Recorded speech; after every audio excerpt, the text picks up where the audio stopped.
Hello everyone, welcome to School Plus YouTube channel. First question is the pair of numbers which are relatively prime to each other is तार ओडिया माने होची से कहिछि कि निम्नलिखित विकल्प मानक मध्यरु केउ जोड़ारे थिबा संख्या दुईटी परस्पर मौलिक संख्या अटंती देखंतु परस्पर दुईटी मौलिक संख्या अटंती माने तार इंग्लिश टा कोन हम कहिथांती ना हम कहिथांती को प्राइम नंबर ओके माने को प्राइम नंबर तार अर्थ कोन तार डेफिनेशन कोन फास्ट आम जानी रखा देन आम क्वेश्चन करवा तो देखो जो दुईट संख्या मानक जो दुईटा संख्या थी गोटे जोड़े तो से दुईटा संख्या मानक मध्य माने कॉमन माने एचसीएफ केते थिबो ना 1 थिबो ओके एचसीएफ रे फुल फॉर्म कोन ना हमर कहिथांती हाईएस्ट कॉमन फैक्टर बुझिला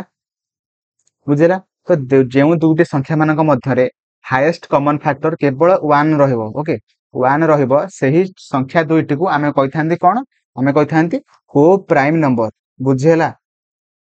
बुझिला तो से आम मैंने क्वेश्चन जो चार्टा ऑप्शन अच्छे दुई दुईटा संख्या अच्छी तो क्यों दुईटा संख्या मानक मध्य एचएसएफ केवल 1 हम सेटा को आम मैंने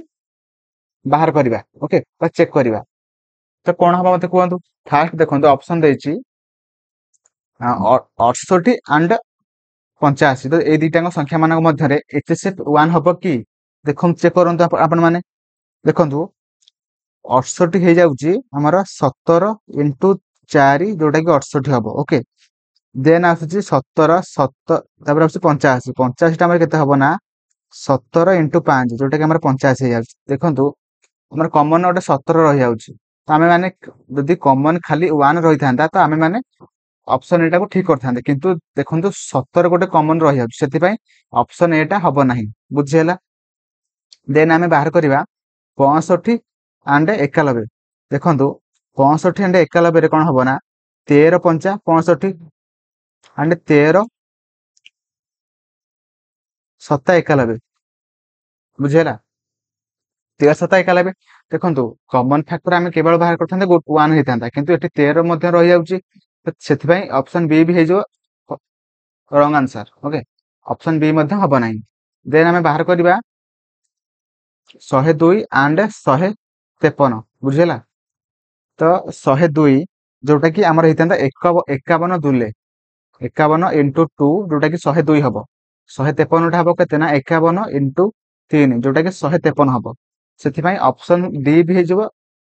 हबनी राइट आंसर हबनी से ऑप्शन सी देखो 92 एंड 85 मध्य केवल कॉमन फैक्टर केते रोज ना 1 रोज ओके तो दुईटा मध्य कौन भी माने कॉमन फैक्टर आउ रहू नहीं केवल हमारा 1 रोज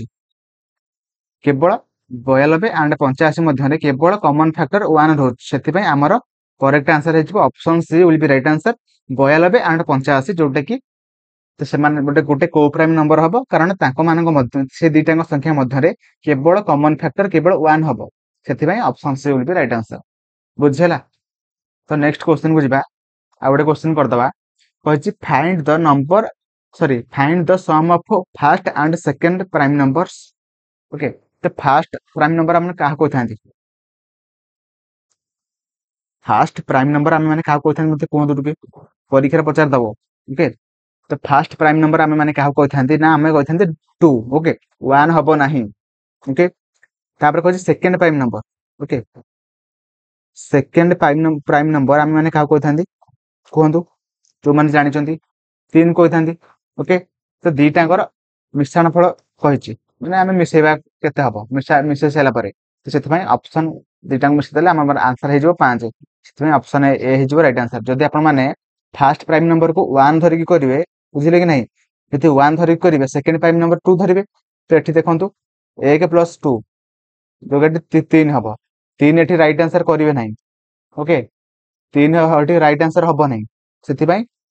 देखिए करेंगे जोटा कि फास्ट मन रखिए कि फास्ट प्राइम नंबर आम हो 2 एंड सेकेंड प्राइम नंबर हो 3 से आम राइट आंसर हो 5 बुझेला option A will be right answer thank you जय जगन्नाथ।